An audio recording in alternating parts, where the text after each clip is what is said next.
이제 지난 시간에는 히브리서 6장 1절부터 9절까지 했거든요. 이제 그 내용을 보면은 지난번에 이제 난해의 9절이라고 하는 4절부터 8절까지 그것을 보면서 이제 어떤 사람들은 그 9절을 가지고 구원받은 사람이 구원이 이룰 수 있다. 그런데 어떤 사람들은 구원은 이룰 수 없는데 이룰 수 있다라고 해석을 하면 안 되잖아요. 그러니까 저것을 어떻게 해석을 하려고 그랬냐면은 구원받지 않은 것이다 라고 해석하는 경우도 있고, 그런데 그것은 그런 것이 아니라 확실히 구원받은 거예요. 확실히 구원받은 사람들이 잘못 살면 딴 짓을 하고 딴 데로 가면, 일테면은 뭐 유대교로 다시 돌아간다든지 그러면은 안 된다라고 하는 경고, 충고를 하는 거죠. 그러니까 이미 돌아간 사람도 물론 있긴 있었을 거예요. 그런데 대다수는 이 안에서 온전한 믿음으로 생활하고 있단 말이에요. 그 사람들에게 당신들 지금 거기로 그렇게 하면 안 돼라고 하는 경고를 말하는 거예요. 그러니까 이런 거랑 비슷한 거죠. 너 이놈의 새끼 그런 식으로 하면은 호적에서 빼버린다고, 캐버린다고. 그러면은 너 호적에서 캐버리겠다고 하는 것을 목적으로 하는 게 아니에요. 잘 살아보세. 너랑 나랑 좋은 관계를 유지하고 잘 살자라고 말을 하는 거죠. 그래서 여기서도 잘 살자. 히브리 성도들에게 잘 살기를 권면하기 위해서 극약 처방과 같은 그런 예를 든 거죠. 이제 오늘은 그 히브리 사람들에게 경고를 굉장히 강하게 했잖아요. 그분들에게 위로하는 말을 하는 거예요. 물론 지난주에 있었던 9절부터 그 위로가 시작되는 거죠. 하나님은 불의하지 아니하사 너희 행위와 그의 이름을 위하여 나타낸 사랑으로 이미 성도를 섬긴 것과 이제도 섬기고 있는 것을 잊어버리지 아니하시느니라. 하나님은 불의하지 않다는 것은 하나님은 공의의 하나님, 정의로우신 분이라는 거거든요. 그러니까 공의라고 하는 것은 올바른 보상, 올바른 형벌, 이게 공의예요. 보상도 정의로워야지 되고 형벌도 정의로워야지 되는 거거든요. 그러니까 그런 분이라는 거죠, 하나님은. 그러니까 천국은 예수 그리스도의 보혈로 가는 거예요. 어떤 노력으로도 못 가요. 그런데 천국에서의 상급, 보상은 이 땅에서 그리스도인이 된 후에 어떻게 살았는가, 그 행위에 따라서 정확하게 하나님께서 보상하신다고 하잖아요. 그러니까 그것이 공이고 불의하지 않은 거거든요.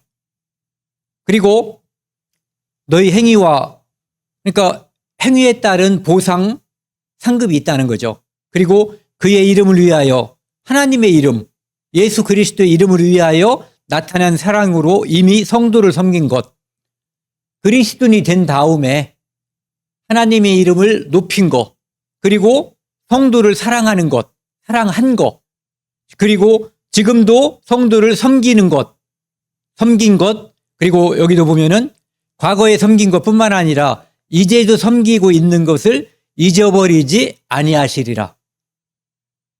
잊지 않는다는 거예요. 사람은 잊어서 문제가 생기는 경우가 있잖아요. 예전에 저희 아버지께서 동네에 사는 저희 이제 문중중에 있던 어떤 분을 가리켜서 저한테 그랬어요. 제가 고등학교 1학년 때. 저분은 아버지의 생명의 은인이다. 그러니까 저분한테는 공손하게 하고 잘해야지 된다. 우리 아버지가 6.25 때 돌아가실 뻔했는데 그분이 이렇게 살게 해줘가지고 살 수가 있었다는 거예요. 그러니까 당연히 은인이죠. 그러니까 그 전에 제가 그분을 쳐다보는 시선하고 아버지한테 그 말을 듣고 나서, 그 말씀을 듣고 나서 제가 그분을 바라보는 시선이 완전히 달라지는 거죠. 네. 그것을 저는 잊으면 안 되고, 그분이 아니면 그분 자손이라든지 누구한테라도 만약에 어떤 일이 생긴다면 제가 호의적으로 마음과 물질로서 뭐를 할 수 있으면 해야지 되는 거죠. 하나님은 그렇게 한 것들, 성도를 섬기고 하나님의 이름을 높인 것, 그리고 지금도 섬기고 있는 그것을 잊어버리지 않는다는 거예요. 공의로우신 하나님이시고 그거에 따른 상급, 보상을 약속해 주셨다, 이런 얘기죠. 그러니까 좀 전에는 너네 그렇게 잘못 살면은 혼나, 이렇게 얘기해 놓고, 지금은 하나님은 공의로우신 분이기 때문에 너희들이 잘 살았던 것, 그리고 지금도 잘 살고 있는 것에 대해서 상을 줄 거야, 이렇게 말해 주는 거죠. 이 데살로니가 전서 1장에도 보면은요, 성도들에 대한 이제 사도 바울이 디모데하고 실로아노랑 같이 이렇게 있으면서 데살로니가에 있는 성도들에게 편지를 보내는 거거든요. 2절, 3절을 보면은요, 같이 한번 읽어보겠습니다. 우리가 너희 모두를 말미암아 항상 하나님께 감사하며 기도할 때 너희를 기억함은 너희의 믿음의 역사와 사랑의 수고와 우리 주 예수 그리스도에 대한 소망의 인내를 우리 하나님 아버지 앞에서 끊임없이 기억함이니. 이 성도들이, 데살로니가 성도들이 잘 살고 있는 모습을 기도할 때 계속해서 하나님께 이분들이 성도로서, 교회로서 훌륭하다고 하는 것을 하나님께 아린다는 거예요. 사람도 기억하고 말하는데 하나님은 더 확실하게 그것을 기억하고 아랜다는 거죠. 알고 있고 나중에 그것이 상급, 보상으로 분명히 주어질 거다라고 하는 것을 말하는 거죠. 하나님은 더 잘 아실 거다라는 것을 이야기하는 거예요. 11절이요. 우리가 간절히 원하는 것은 너희 각 사람이 동일한 부지런함을 나타내어 끝까지 소망의 풍성함에 이르러. 그리스도인이 게을러지는 거 있잖아요. 부지런하지 않고 게을러지는 것. 이것은 소망을 소망을 잃어버리기 때문에 그런 거거든요. 그 소망이 확실해서, 구원은 확실한데 소망이 불확실해져서, 소망이 흐려지면 게을러지는 거예요. 그러니까 소망이 흐려지지 않으려면 우리가 늘 성경 말씀을 읽고 교제하고 하는 게 중요한 거죠. 왜? 그것을 통해서만 내게 주어진, 그리고 나에게 하나님께서 약속하신 소망이 밝게 빛날 수가 있는 거거든요. 그래서 우리가 간절히 원하는 것은 너희 각 사람이 동일한 부지런함을, 그러니까 교회에는 여러 성도가 있잖아요.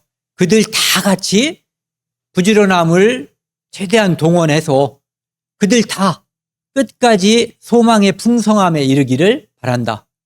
소망의 풍성함에 이르기를 바란다는 것은, 소망이 큰 사람은 이 땅에서 부지런할 것이고, 그리고 그것으로 인한 상급이 크게 보장될 거거든요. 그러니까 하나님 앞에서 다들 칭찬받고 착하고 충성된 종아라고 하는 그 칭찬을 받을 수 있는 성도가 될 수가 있는 거죠. 12절은 같이 읽겠습니다. 게으르지 아니하고 믿음과 오래 참음으로 말미암아 약속들을 기업으로 받는 자들을 본받는 자 되게 하려는 것이라. 게으르지 아니하고 믿음과 오래 참음으로, 전에도 이제 계속 말씀드렸지만 이 오래 참음으로 구원이 이루어지는 건 아니에요. 그런데 믿기 때문에, 너무나 큰 소망이 있기 때문에 우리는 오래 참을 수 있는 거예요. 지금 내가 갈증이 나고 너무너무 고통스럽고 힘들어요. 그런데 집에 가도 먹을 것도 없고 아무것도 없어. 그러면 소망이 있어요, 없어요? 없죠. 근데 지금은 내가 힘들고 어렵고 갈증도 나고 상처도 있지만 집에 가면 나를 반겨줄 가족이 있고 맛있는 음식이 있고 엄마, 아빠, 가족들의 사랑이 있다면 참는 거죠. 네. 그러니까 누가 더 잘 참을 수 있다고요? 아까도 우리가 그 얘기 했잖아요. 96일인가 표류한 사람이 살아남을 수 있었던 것은 희망. 여기서 우리가 보는 것은 하늘에 대한 소망이 있을 때 우리는 잘 참을 수가 있는 거예요. 오래 참는 거죠. 사랑은 오래 참고 신앙생활 이것은 오래 참는 거라고도 볼 수 있어요. 왜냐하면은 언젠지 우리가 모르잖아요. 우리 몸이 변화할 그날 예수님이 공중에서 나를 부를 그날을 우리는 몰라요. 그러니까 처음에 그 쇼트트랙 보셨죠? 500m 할 때는 처음부터 전속력을 다해서 뛰거든요. 걔들은 아는 거예요. 500m가 결승점이라는 걸. 그런데 1500m 이런 거는 처음에는 서로 앞장서라는 듯이 천천히 가요. 왜? 장거리이기 때문에. 처음에 확 달렸다가 나중에 뒤에 이제 추월을 당할 수가 있는 거죠. 그러니까 우리가 오래 참는 것은 마치 전 마라톤 좋아하진 않지만 마라톤 경기처럼 처음부터 끝까지 뛸 수 있는 힘을 가지고 있어야 되는 거예요. 끝까지 뛸 수 있는 힘은 뭐냐면은 그리스도인에게 소망이거든요. 그래서 아까 말씀드린 것처럼 소망을 잃어버리면 게을러진다. 그래서 말미암아 약속들을 기업으로 받는 자들을 본받는 자 되게 하려 함이라. 이 히브리서 11장에는 우리가 믿음장이라고 말하잖아요. 거기에는 뭐 아브라함, 모세 많은 믿음의 선진들을 예를 들고 있어요. 그분들이 다 약속들을 기업으로 받고 끝까지 참고 인내해서 결국은 하나님께 착하고 충성된 자들이라는 칭찬을 받은 사람들의 명단이 쭉 나와 있고 그분들이 간략간략하게 어떤 사람들인가에 대해서 말하고 있어요. 왜? 본받게 하기 위해서. 결국은 오래 참고 견딤으로 그래서 구원을 받은 것이 아니라 구원을 받았기 때문에 믿음이 있기 때문에 소망을 바라보기 때문에 끝까지 참고 견딘 사람들이 어떠한 하나님께 상을 받았는가라고 하는 것을 보여주는 거죠. 우리로 하여금 본받는 자 되게끔 우리는 그들을 본받게 하기 위해서 그것들을 기록한 거예요.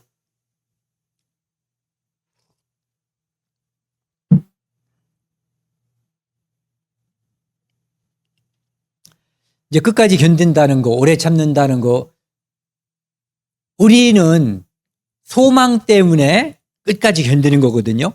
믿음 때문에 끝까지 견디는 거예요. 이미 구원을 받았으니까, 받았기 때문에. 그런데 유대인들 같은 경우에는 여기 이제 마가복음 13장 13절 이런 이 구절은 끝까지 견디면 구원을 받는다는 것은 우리에 해당되는 얘기가 아니라 유대인들 있잖아요. 우리는 구원을 받았기 때문에 끝까지 견디는 거고 이 사람들은 끝까지 견뎌야 구원을 받는 거예요. 이제 종말 때가 다가와 가지고 적그리스도의 통치하는 세상이 들어가면 우리는 이미 그때는 이 세상이 없어요. 예수님께서 공중에 재림하셔서 우리는 소망하기는 변화해서 부활 말고 죽음을 맛보지 않고 이제 변화돼서 합류가 될 그것을 우리가 소망하는 거잖아요. 그런데 유대인들은 지금도 아직도 그리스도인이 유대인 중에는 아주 얼마 없거든요. 더군다나 마지막 때도 잘 믿지 않다가 나중에 적그리스도가 자기들이 믿는 그리스도인 줄 착각하고 그들과 적그리스도와 또는 적그리스도 세력과 함께 이렇게 악수하고 함께 하다가 그가 성전에서 자기를 섬기라고 하는 그 말을 듣고 이것은 우리가 기다렸던 그리스도가 아니다고 하는 것을 알고 적그리스도가 유대인들을 죽이려고 한단 말이에요. 그때 끝까지 2000년 전에 오신 분이 예수님이 메시아라는 것을 이제는 알고 그리스도와 적그리스도를 구분하는 거예요. 분별하는 거죠. 이게 거룩한 거예요.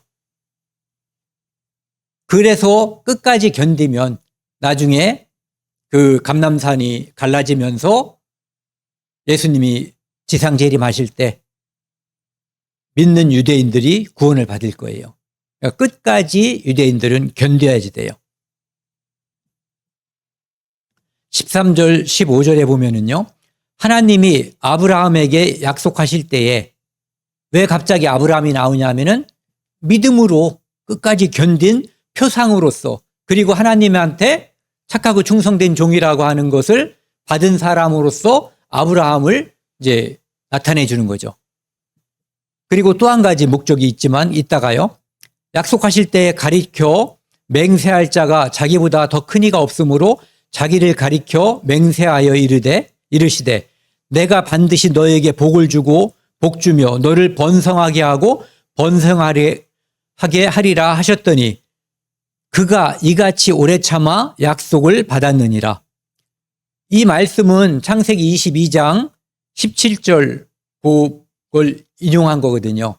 이 장면이 어딘지 아시죠? 아브라함에게 하나님께서 100세 되어 얻은 독자 이삭을 번제로 드리라고 했을 때 번제로 드리려고 칼을 빼서 시도하려고 할 때 하나님께서 천사를 시켜서 하나님이 아브라함을 멈추게 했잖아요. 그 후에 이제 아브라함에게 다시 한번 축복하는 그런 장면인 거예요.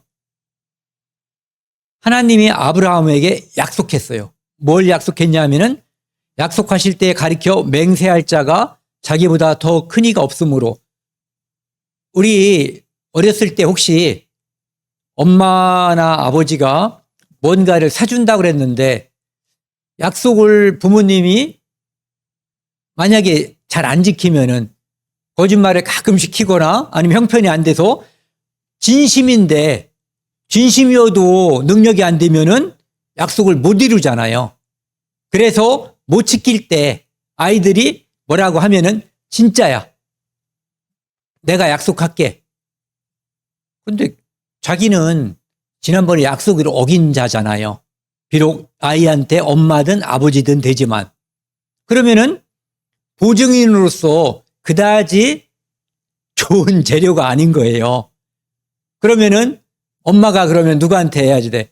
내가 내 엄마 아버지, 그러니까 친정 엄마 아버지 이름을 걸고 하겠다든지 아니면은 네 아버지를 걸고 하겠다든지 아니면 하나님을 믿는 사람 같으면 내가 하나님을 걸고 맹세한다라고 약속을 더 확실하게 하기 위해서 그렇게 하는 거거든요. 그런데 하나님이 약속하려면은 하나님은 이 성경에 보면은 말씀하셨다, 약속하셨다, 맹세하셨다 이런 표현들이 나올 수가 있어요. 그런데 인간에게는 말했다, 약속했다, 맹세했다가 이 느낌이 달라요. 그런데 사람 때문에 하나님이 말씀하셨다, 약속하셨다, 맹세하셨다를 사람이 다르게 느끼기 때문에 이것을 다른 표현으로 쓰는 것뿐이지 하나님은 신실하신 분이고 능력이 완전하신 분이기 때문에 말씀하시나 약속하시나 맹세하시나 다 그게 그건 거예요. 그런데도 불구하고 인간을 위해서 아브라함을 위해서 맹세까지 한 거예요. 내가 지금 너에게 복 주겠다고 하는 이 약속은 나를 가리켜 우주와 천지 만물을 창조하신 하나님, 여호와 하나님, 그분을 가리켜서 맹세하는 거다라고 얘기하는 거예요. 더 이상 큰 맹세가 있을 수 없는 거예요. 그래서 자기보다 더 큰 이가 없으므로 자기를 가리켜 맹세했다는 거예요. 그러니까 이 맹세는 최종적인 보증이죠. 이 세상에서는 내가 만약에 누군가에게 돈을 꾼단 말이에요. 근데 제가 만약에 그다지 신용 상태가 좋지 않아. 또는 약속을 잘 안 지켜. 둘 중에 하나. 그러면은 옛날엔 그걸 했잖아요. 보증인을 세웠단 말이에요. 그 사람이 안심할 만한 재정 상태를 가지고 있는 사람을 보증인으로 세우는 거예요. 그래서 이제 네가 안 갚아도 아무 문제가 없는 거예요. 왜? 보증인을 세웠으니까 네가 안 갚으면 그 사람 재산을 압류할 수가 있기 때문에. 그게 바로 보증이거든요. 그게 바로 맹세의 또 다른 형태라고 볼 수가 있는 거죠. 하나님이 뭐라고 그랬냐면 이르시되, 같이 읽겠습니다. 내가 반드시 너에게 복주고 복주며 너를 번성하게 하고 번성하게 하리라 하셨더니 그가 이같이 오래 참아 약속을 받았느니라. 아브라함이 우르를 떠나서 가나안 땅에 들어왔을 때 75세였어요. 그런데 하나님은 아브라함에게 약속해 줬죠. 너를 축복하는 자에겐 축복하고 너를 저주하는 자에겐 저주하고 네 후손이 달처럼, 아니 달은 하나죠. 하늘의 별처럼 바다의 모래처럼 많을 거라고 약속해 주셨어요. 그런데 자식이 하나도 없었죠. 86세에 이스마엘이죠. 이스마엘을 낳았는데 하나님이 또 그러는 거예요. 걔가 아니라 사라의 몸을 통해서 낳을 자라. 그러니까 지금 태어난 이스마엘은 해당 없는 거예요. 하나님의 원천적인 약속에서는. 그런데 아직 기미가 보이지 않죠. 그렇다고 희망조차도 없는 거예요. 무슨 희망? 아브라함은 늙었고 아내 사라도 늙었기 때문에 아이를 낳을 거라는 기대를 할 수가 없는 거예요. 그런데 아브라함 99세 때, 사라죠 이제, 사라 89세 때 다시 하나님이 약속을 해주셨어요. 내년 이맘때 이삭이 태어날 것이다. 그리고 그 약속은 이삭과 할 것이다. 그래서 100세에 정말 꿈과 같이라고 해야 되나요? 기적적으로 이삭이 태어난 거예요. 하나님의 약속을 받고 25년을 기다렸죠. 오래 참아서 결국은 약속을 받았어요. 물론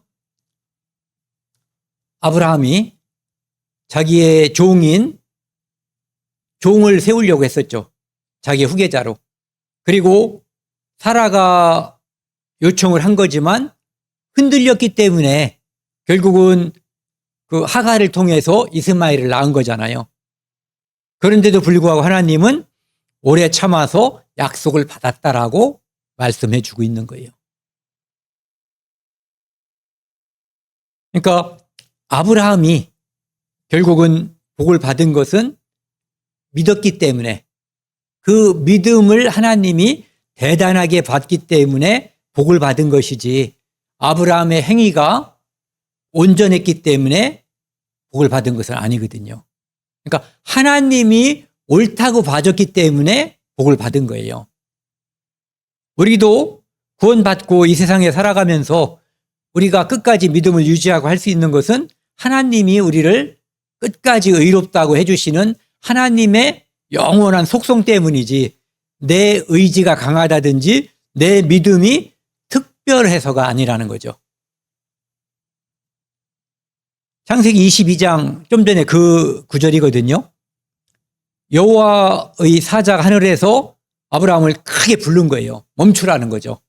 이르시되 여호와께서 이르시기를 내가 너를 가리켜 맹세하노니 내가 이같이 행하여 어떻게 독자 이삭까지 바치려고 했었던 거예요. 내 아들 독자 이삭도 아끼지 아니하였은즉 내가 네게 큰 복을 주고, 복을 주는 게 두 가지가 있어요. 하나는 너 자신에게 그리고 네 후손에게도 복을 준다라고 약속해 주신 거예요. 그래서 네 씨가 번성하여 하늘의 별과 같이 바닷가의 모래같이 되리니 갖게 하리니 네 씨가 그 대적의 성문을 차지하리라. 그래서 결국은 예수 그리스도를 통해서 마귀의 모든 것을 무찌르고 이 세상을 구원하는 구세주가 되는 것을 이야기하고 있고요. 또 네 씨로 말미암아 같은 말씀의 반복이라고도 볼 수 있어요. 천하 만민이 복을 받으리니, 복음으로 복 받은 거잖아요. 예수 그리스도로 말미암아 이는 내가 나의 만을 준행하였음이라 니라 하셨다 하니라. 그 구절을 히브리서 기자가 그대로 따온 거예요. 16절, 18절에 보면은요. 하나님은 자기보다 더 큰 자를 가리켜 사람들은 그렇게 맹세하잖아요. 제가 만약에 한다면 내가 아버지를 걸게 또는 내가 하나님을 걸게 이렇게 하는 거죠. 사람들은 자기보다 더 큰 자를 가리켜 맹세하나니 맹세는 그들이 다투는 모든 일의 최후 확정이니라. 맹세한 거 이상으로 할 수 있는 게 없는 거예요. 왜? 미래의 일이니까. 하나님은 약속을 기업으로 받는 자들에게 그 뜻이 변하지 아니함을 충분히 나타내시려고 그 일을 맹세로 보증하셨나니. 좀 전에 그 장면이에요. 하나님은 그냥 말씀만 하셔도 돼요. 약속만 하셔도 돼요. 그런데 하나님이 하나님을 보증으로 내세워서 맹세했다는 거예요. 그러니까 그 약속이 우리를 구원한다는 그 구원의 약속이 얼마나 안전하고 얼마나 영원히 지속되는가를 분명하게 보여줄 수 있다는 거죠. 보증하셨나니 이는 하나님이 거짓말할 수 없는 이 두 가지 변하지 못할 사실로 말미암아 앞에 있는 소망을 얻으려고 피난처를 찾는 우리에게 큰 안위를 받게 하려 하심이라. 하나님은 약속만 하셔도 되는데 약속도 하고 맹세도 하셨단 말이에요. 그러니까 이 두 가지 약속하고 맹세한 이중 보증을 해주신 거예요. 일테면은 제가 누구한테 100만 원을 껐는데 하나는 정주영을 보증으로 세우고 또 하나는 이건희를 보증으로 그 둘을 세웠다면 저한테 돈 꿔준 사람이 안심하겠죠. 그렇게 하나님이 확실한 보증을 서주셨다는 거예요. 그러니까 그것은 변하지 않고 완전하고 불변하고 그렇다는 거죠. 그래서 소망을 얻으려고 이 피난처는 죄인의 피난처는 구원과 안식이거든요. 그걸 찾는 우리에게 큰 안위를 받게 하려 하심이라. 그래서 아브라함에게 하신 약속 그리고 모든 인간에게 예수 그리스도를 통해서 한 약속, 그 약속은 하나님이 이중으로 보증하신 것이라는 거예요. 약속하셨고 맹세하신 그거기 때문에 그 소망은 흔들리지 않아야 할 것이며 그 피난처는 반드시 우리의 안식을 보장하는 곳이다라고 하는 것을 말하는 거예요. 그래서 여기서 말하는 안위라고 하는 것은 구원의 안전성. 절대 이 구원은 변치 않는다. 영원한 안식이 보장된다라고 하는 것을 분명하게 약속해 주시는 거죠. 그래서 히브리서 7장에서 앞으로 이제 나갈 거지만 이제 그 부분을 이렇게까지 또 말씀해 주셔요. 주께서 맹세하시고 뉘우치지 아니하시리니 내가 영원히 제사장이라 하셨도다. 맹세하고 뉘우치지 아니하시리니. 그러니까 하나님이 맹세했다는 거예요. 그리고 뉘우치지 않는다. 후회도 않고 뒤로 물러나지도 않는다는 거예요. 무엇을? 내가 영원한 대제사장이다. 제사장이다. 누구를 가리켜? 나의 주님께, 그러니까 하나님이 여호와께서 나의 주님께 그리스도께 그렇게 했다는 거거든요. 그러니까 다윗에게 나의 주님은 그리스도고 이것을 말씀하신 분은 하나님이신 거예요. 그래서 그 유대인들이 예수님을 가리켜서 다윗의 후손이다. 그리스도는 다윗의 후손이다. 그러니까 예수님이 그러면 이 구절을 가리키면서 어떻게 다윗의 후손인데 다윗이 주라고 불렀겠느냐 하는 그 말씀이거든요. 그리고 이 시편 110편 4절은 이 구약에서 굉장히 많이 인용되는 거예요.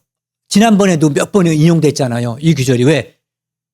여호와는 맹세하고 변하지 않으시리니 이르시기를 너는 멜기세덱의 서열을 따라 영원한 제사장이라 하였도다. 왜? 하나님이 맹세하고 영원한 제사장이라고 했어요.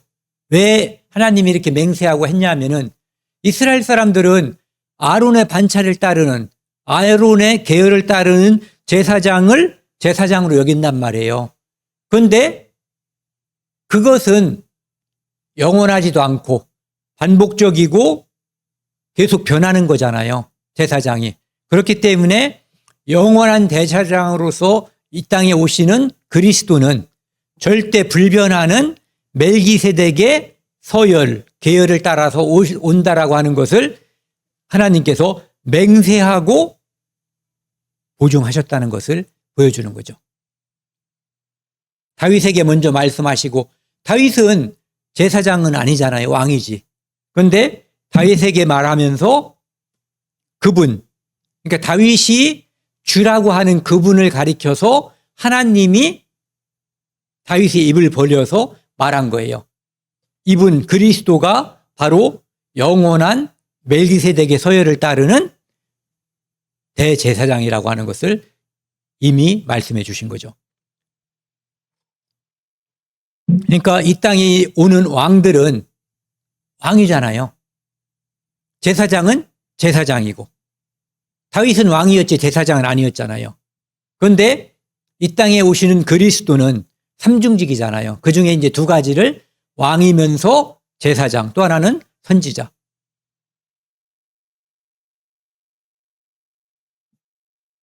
이제 도피성이라고 하는 것은 신명기하고 민수기에 나오는데,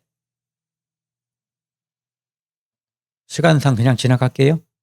이건 나중에, 여기 도피성은 이 요단강을 중심으로 해서 이렇게 이쪽에 3개, 이쪽에 3개를 둬가지고 결국은 이 도피성은 그리스도를 상징하는 거거든요. 어떤 누구도 여기로 피해 가야지 되는 거예요. 여기로 피하지 않는 사람은 죽음을 당할 수가 있는 거예요. 19절 20절입니다. 우리가 이 소망을 가지고 있는 것은, 이 소망은 하나님이 주셨기 때문에 가지고 있는 거예요. 영혼의 닷 같아서 튼튼하고 견고하여 휘장 안에 들어가나니, 영혼의 닷은 영혼이 이렇게 크게 움직이지 않게 밑에 배를 고정시키는 게 닷이잖아요. 그러니까 고정해 놨다. 그러니까 뭐라고 그래야지 되나? 안전하다는 거죠. 멀리 표류해서 떠내려가지 않고 고정돼 있어서 안정하고 떠내려가지 않는다. 그리고 견고의 휘장 안에 들어가나니, 예수 그리스도께서 십자가에 돌아가실 때 휘장이 성소에서 지성소로 들어가는 그 10cm 이상 되는 그 두꺼운 휘장이 위로부터 아래로 쫙 찢어져 버린 거예요. 그것으로 말미암아 우리가 영원한 안식에, 좀 전에 표현을 하면 피난처에 들어가게 된 거고, 그 피난처에 들어간다는 약속으로 인해서 우리는 소망이 계속 살아있는 거예요. 그리로 앞서가신 예수께서, 그분이 먼저 들어가신 거예요. 그분이 영원한 속죄를 이루시고 다 이루었다 하시고 휘장을 통해서 안에 들어가셨는데, 그 길은 산길이에요. 살아있는 길 또는 산자가 들어갈 수 있는 길. 그리고 그 길로 누가 먼저 들어갔다고요? 예수님께서 지성소로 들어가시고 지금은 지성소에 계시는 거예요. 그리고 이제 구원받은 사람이 누구나 어디서나, 옛날에는 대제사장을 통해서 이스라엘 민족만이 들어갈 수 있는 거기였잖아요. 그런데 이제는 누구나 어디서나 갈 수 있는 길을 열어놓으신 거예요. 그래서 그리로 앞서가신 예수께서 멜기세덱의 반차를 따라 영원히 대제사장이 되어 우리를 위하여 들어가셨느니라. 그러니까 다시 또 멜기세덱이 나오잖아요. 멜기세덱에 대해서 말하려고 했는데 니들이 듣는 게 둔해서, 아직 지식이 풍부하지 않고 믿음이 충만하지 않아서 말해도 잘 모를 것이다라고 유보했는데 다시 얘기하는 거예요. 그러니까 아론의 반차를 따른 제사와 멜기세덱에 따르는 반차를 따르는 제사, 예수님의 영원한 속죄에 완전하고 우월한 것을 다시 이야기를 하기 위해서 멜기세덱을 다시 꺼내놓는 거죠. 그래서 영혼의 닷이라는 것을 보면서요, 저는 그 생각이 떠오르더라고요. 요나가 자기 때문에 풍랑이 일었잖아요. 그래서 배 안에 있는 사람들이 다 무서워서 목숨처럼 귀하게 여기는 재물을 바다에다 다 집어 던졌어요. 살려고. 그런데 이자는, 그러나 요나는 배 밑층에 내려가서 누워 깊이 잠이 든지라. 이런 게 안식인 거예요. 이런 게 믿음인 거죠. 이 사람이 이 당시에 하나님을 거역하는 그 믿음이 좋다는 뜻이 아니라 죽어도 뭐라 그래야지 말 잘해야 되는데 죽어도 자기는 하나님을 믿는 그 믿음에서 떨어지지 않을 거다라고 하는 확신, 그런 것 때문에 목숨의 위협 정도는 아무렇지도 않은 거예요. 정말 영혼의 닷 같은 그거에 매달려 있는 그런 믿음을 가지고 있는 거죠. 이렇게 지금 흉흉한 파도가 이 배를 덮칠 것 같지만 이 밑에 다시 고정돼 있으면 이 배가 이 정도에서 왔다 갔다 하는 거예요. 멀리 안 가죠. 파도에 휩쓸려서. 그리고 떠내려가지 않기 때문에 안전한 거죠. 이렇게 성수휘장이 찢어져서 예수님이 여기로 먼저 지성소로 들어갔고, 그림으로 볼 때 여기가 성소잖아요. 그렇죠? 여기에 촛대와 진설병, 그 다음에 향로가 있는 걸로 봐서 향단이, 그러니까 요 안에가 들어가면 지성소가 되는 거예요. 그래서 그것이 찢어져서 예수님이 들어가고 또 다음 모든 사람들이 들어갈 수 있는 기회가 주어진 거죠. 잠깐만요.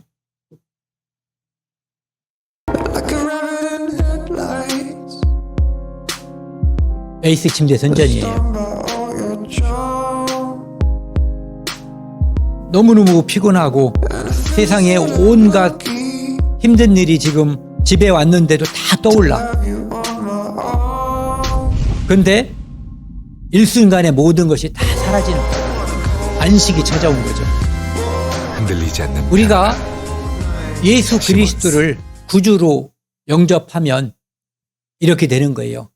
물론 닷에 걸려있는 배가 조금씩 움직이는 것처럼 마음의 풍랑도 있을 수 있고 요동도 있을 수 있어요. 하지만 진정한 안식에, 영원한 안식에 들어가는 거죠. 모든 염려, 고난, 갈등이 그리스도 안에서 끝. 오늘은 여기까지 하겠습니다. 다음 시간에는 이제 이 멜기세덱에 대해서 이제 지난번에 말씀드린 것처럼 간단하게 말씀드렸는데 좀 더 자세히 말씀드리고, 그 반차를 따르는, 그래서 오신 분이 예수 그리스도고 그분은 영원한 대제사장이고 그분의 속죄는 영원한 제사다. 그래서 우리의 구원은 영원하고 안전하다는 것을 말씀드리겠습니다. 함께 기도하시겠습니다. 하나님 아버지, 감사합니다. 우리는 연약합니다. 우리 결심은 굳지 못하고 우리 육체는 또한 연약합니다. 하지만 하나님께서 우리에게 영원한 천국에 대한 소망을 주셨고 그 소망으로 인해서 우리는 이 땅을 참고 견디고 또한 웃으면서 살아갈 수 있습니다. 감사드립니다.